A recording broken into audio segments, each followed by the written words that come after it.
Sejam muito bem-vindos ao EAD Unifatece. O futuro já começou. Essa frase nunca foi tão verdadeira.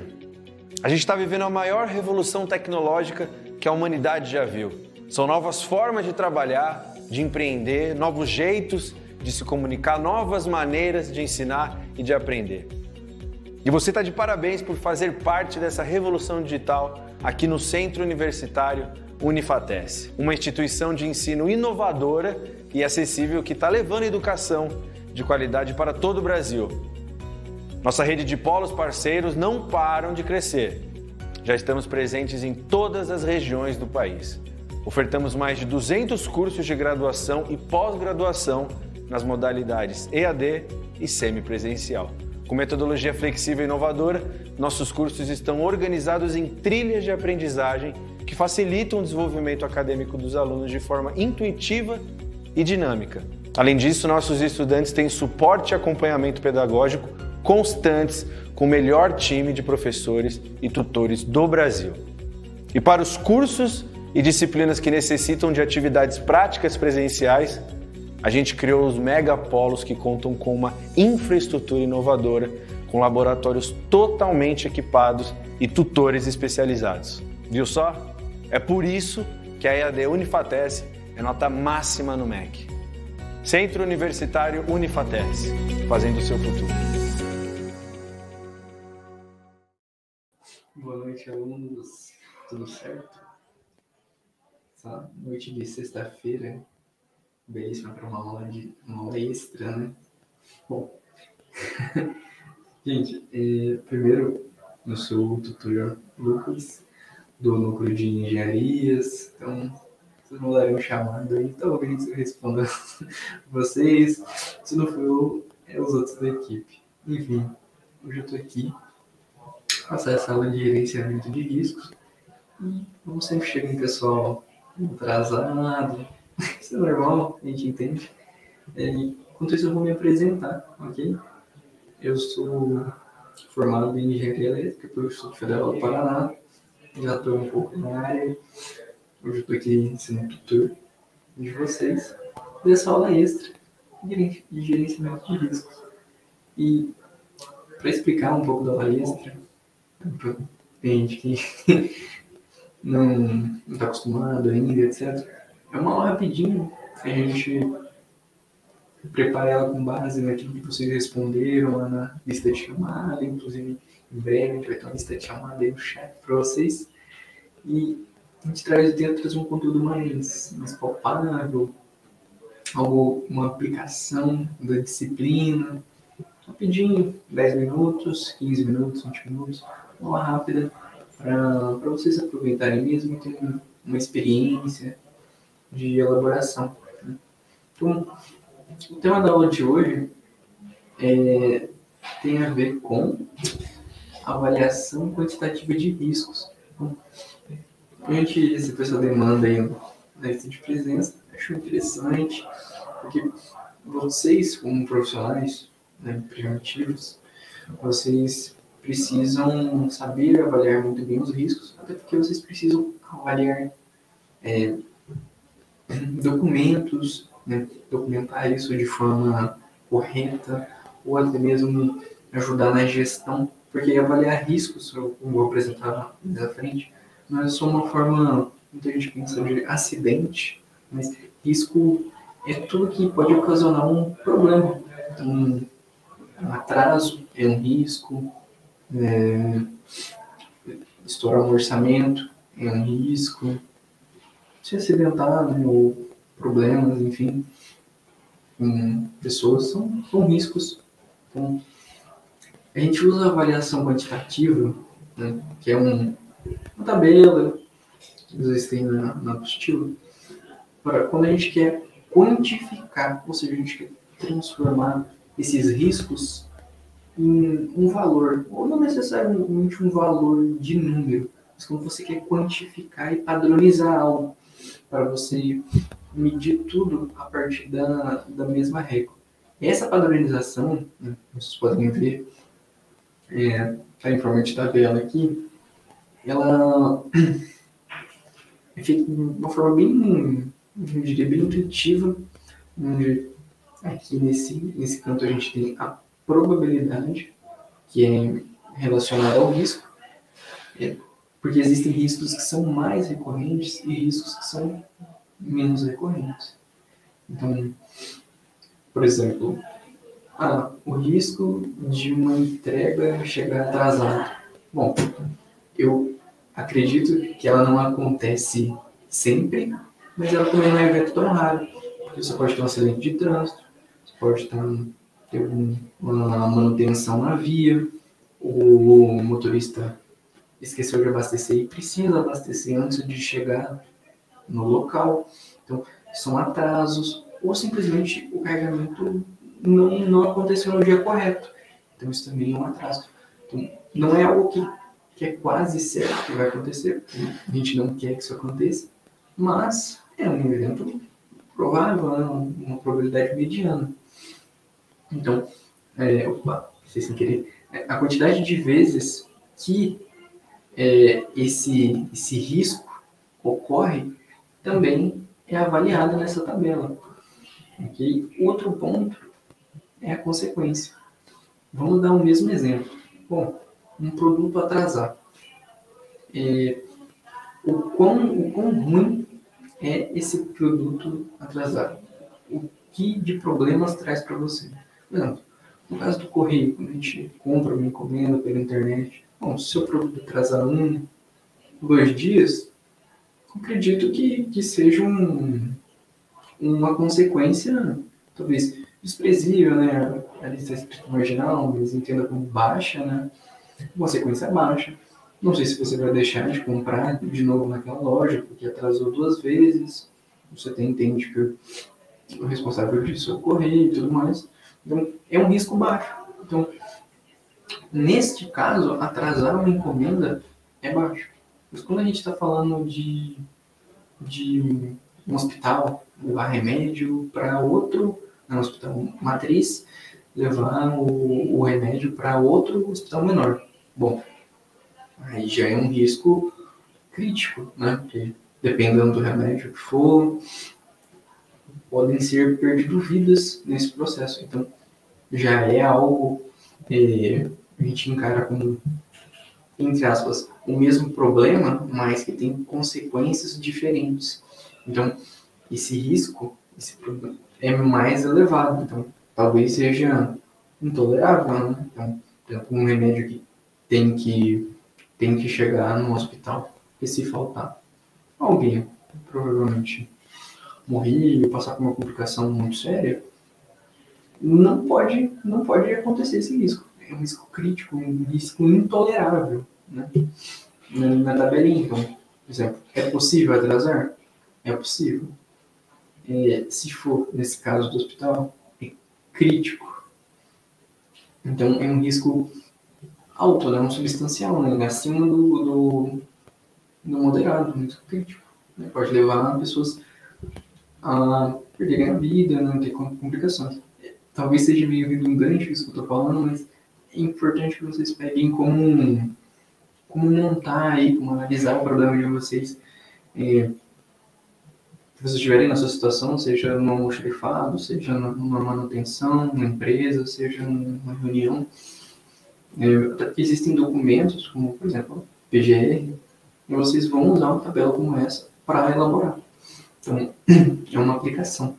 Então, voltando ao caso do hospital, por que é importante você entender isso que não pode faltar remédio? Então, eu não posso atrasar. É um risco grande. É um risco grande e tem chance de atrasar no caminho. Então, o que você vai fazer? Você vai mandar com antecedência. Dias aí, você tem um cálculo aí de quanto que gasta por dia desse remédio, enfim. E antes de terminar, você manda com prazo suficiente para que chegue, né? Com prazo para chegar e não ter acabado ainda o outro. Assim você garante que o remédio vai chegar lá, vai ter o remédio. Caso haja algum atraso, ainda não acabou. Então, você contornou o risco. Então, por isso que é importante essa análise. Para essa aula aqui, eu preparei algumas situações para a gente avaliar e usar mais essa tabelinha, me aprender um pouco mais. Eu separei por setor, problema, probabilidade, consequência e risco. A probabilidade e consequência a gente vai colocar de acordo com o que está lá na tabela, e o risco é aquela cor que indicar, né? Então, a gente coloca de um lado a probabilidade, consequência e obtém o risco. Essa parte de setor e problema já tem a ver com a situação que a gente está envolvido. Então, por exemplo, no setor de transporte, né, como eu comentei, o problema seria o atraso na entrega. Na entrega de produtos, talvez de material de construção, você vai lá atrasar a obra, talvez seja menos impactante do que isso. Então, é um risco aceitável, né? E é um risco fácil de ser contornado. Então, a probabilidade é muito possível que algum produto atrase, a consequência é baixa, então é um risco aceitável, né? É um risco fácil de você evitar, né? Então, você dá um prazo maior para o cliente do que o que você tem do que o que você planeja entregar. O cliente consegue se planejar de forma correta. Percebam a importância dessa análise para atividades básicas. Então, vamos colocar outro exemplo. Construção. Qual que é o problema, talvez um dos maiores da construção? Ter custos adicionais. Porque se você estourar o seu orçamento, você ceder o seu orçamento, não tem como você vai construir. Não tem dinheiro, não tem como construir. Então, é uma coisa que é quase certa de acontecer, estourar um orçamento, ok? Se você fizer ele regrado em cima de uma tabelinha, principalmente para coisas menores do que para coisas maiores. Então, é mais fácil de você exceder aquela quantia, porque você vai comprar em épocas diferentes do que você planejou. Então, pode ser que seja impactado pela inflação, pelo dólar, enfim, N fatores. E a consequência de você não ter, né, esse dinheiro, né, esse custo adicional para bancar, é alto, muito alto. Ou, como eu diria, você vai ter que arrumar um dinheiro ou paralisar a sua obra. Em alguns casos, como esse custo pode ser, exceder o custo, mas eu tenho como mexer, tirar do cachê da empresa, eu avaliei ele como média. Mas, dependendo da situação, como a gente citou no transporte, né, de remédio, etc., pode ser considerado uma situação alta. Então, é um risco substancial. Ele é um pouco mais que o moderado, porque ele tem uma ocorrência maior, então é muito fácil de acontecer, você estourar um orçamento, que as coisas simplesmente ficaram mais caras, ou porque você gastou mais do que planejou, teve que fazer retrabalho, choveu, são muitos fatores que vão ocasionar isso. Então, é um risco que a gente tem que avaliar melhor, principalmente na hora do projeto. Se o projeto você deixar 5% né, de reserva, fazer um orçamento, o orçamento é, não sei, R$1.000, e você deixa X, né, a mais, 1.200, 1.300 a mais, para você ter de reserva caso precisar gastar. Se não precisar, ótimo, você reembolsa. Se precisar, você tem. Então já é uma outra forma de contornar esse risco.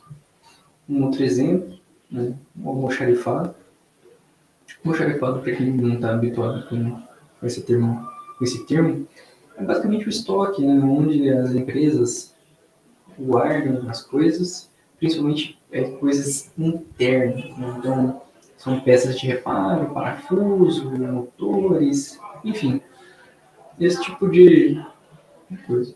Então, qual que é um problema?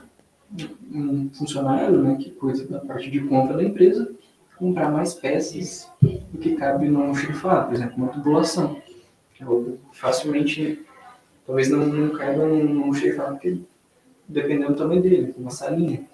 Então, existe esse problema, é um problema raro, né? Você não vê isso acontecendo todo dia ou todo mês. E é uma consequência baixa, porque se não cabe, né? Você pode simplesmente comprar apenas na hora que você for usar, ou você pode arrumar outro local para colocar. Existem situações que isso se torna complicado. Mas aqui eu estou fazendo uma avaliação, né, mais comum das coisas que acontecem mais, né, na média. Na média, se você não cabe algo no seu almoxarifado, você pode colocar num corredor, pode colocar num local ali, parado, e resolver esse problema. Então, é um problema que tem um risco trivial. Já na manutenção, já é um risco mais complicado. Porque, por exemplo, se o seu problema for deu problema na produção, mas a gente da manutenção não tem equipamento para troca, é uma possível pausa na linha de produção. E todo mundo sabe que a indústria não quer parar, porque tempo é dinheiro. Então, não sei quantas toneladas eles vão produzir aí por hora de um determinado produto. E simplesmente você não pode parar a produção, não bate metas, etc. Então, além disso ser um problema crítico, né, dói no bolso. Dói no bolso. Justamente porque ele é crítico porque dói no bolso. Então, a probabilidade desse tipo de situação acontecer é baixa. Pode acontecer? Pode. Geralmente as empresas têm as suas reservas e quando isso acontece, problemas, eles têm como fazer uma troca imediata. Mas há situações que às vezes o motor reserva está parado por tanto tempo e nem funciona. Precisa ter uma manutenção de motor reserva. Então, é um risco, se a gente analisar pela tabela, pouco provável, porém crítico. Então, pouco provável e crítico cai aqui na amarela. Pela legenda, é um risco moderado. Por exemplo, você tem como garantir que se acontecer, há a possibilidade de resolver. Então, veja a importância desse quadro, que, uma empresa, olha isso aqui, transporte. Dar uma data uma data maior para o cliente, mas a gente trabalha com uma data menor aqui dentro. A gente tem a nossa margem de erro. Né? Na construção, a gente trabalha superestimando um pouco o orçamento para a gente ter um gasto, uma reserva, né? Na hora de fazer a construção, enfim, a melhoria. Então, um almoxarifado, a gente controla, a gente tem um estoque, a gente faz uma compra, verifica se tem espaço. A manutenção, ter equipamentos reserva, ter um equipamento que é coringa, né? O mesmo motor pode ir para vários setores, então é uma reserva. A partir do momento que a gente está usando ele, a gente precisa de outra reserva o mais rápido possível, fazer essas análises. E por fim, um exemplo de um risco intolerável, né? Tentei trazer cada tipo de risco, é no setor de produção. E o problema é a falta de matéria-prima. Se está faltando matéria-prima, não tem muito o que fazer. É buscar a matéria o mais rápido possível, fazer uma compra, e tem o transporte que vai chegar, então tem outros riscos, risco de você comprar mais caro, porque você está precisando de forma urgente, vai diminuir o seu lucro. Então, é um risco extremo, né, de consequência extrema, mas também uma probabilidade rara, porque esse é o foco da empresa, então a empresa vai se planejar bem para que isso não aconteça. Mas, caso chegue perto de acontecer, já é necessário remediar. Então é um risco intolerável. Bom, o que a gente trouxe para a aula foi isso. Espero que vocês gostem e reflitam um pouco sobre o assunto. Esse aqui é o foco da aula extra, trazer algo para vocês pensarem mais como linkar o conteúdo com com a prática, eu vivi essas situações no dia a dia enquanto trabalhava numa faxineira. Então, são experiências reais minhas que acontecia e a gente não podia deixar a produção parar. Então, espero que eu tenha conseguido passar isso para vocês da melhor forma possível. Não se esqueçam de assinar esse de presença e dar dicas para as próximas aulas, próximos temas. E não mais é isso. A todos, boa noite. Obrigado.